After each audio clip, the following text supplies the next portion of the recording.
امام علی علیہ السلام نے فرمایا، زبان کا وزن بہت ہی ہلکا ہوتا ہے، لیکن بہت ہی کم لوگ اس وزن کو سنبھال پاتے ہیں۔ جو انسان اپنی زبان پہ قابو رکھتا ہے تو دنیا اس کے قابو میں آنا شروع ہو جاتی ہے، اور جو انسان اس زبان پہ قابو نہیں رکھتا تو جڑے ہوئے عزیز و اقارب بھی اس سے دوری اختیار کرنا شروع کرتے ہیں۔ امام علی علیہ السلام نے فرمایا، عاقل اپنی مثل کی طرف جھکتا ہے اور جاہل اپنے جیسے کی تلاش کرتا ہے۔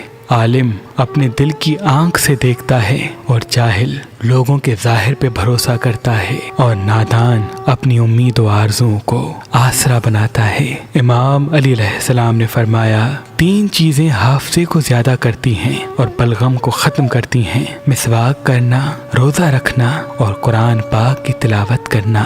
امام علی علیہ السلام نے فرمایا، جو اللہ رات کو دن میں بدلنے کی قدرت رکھتا ہے، وہی اللہ اس بات پہ بھی قدرت رکھتا ہے کہ تمہارے دکھ و درد ختم کر دے گا، بس تو اسے مانگ کے تو دیکھ۔ امام علی علیہ السلام نے فرمایا، نفس کو کسی اچھے کام میں مشغول رکھو، ورنہ نفس تمہیں ایسے کاموں میں لگا دے گا جو نہ کرنے کے قابل ہوں گے اور نہ عزت کے قابل ہوں گے۔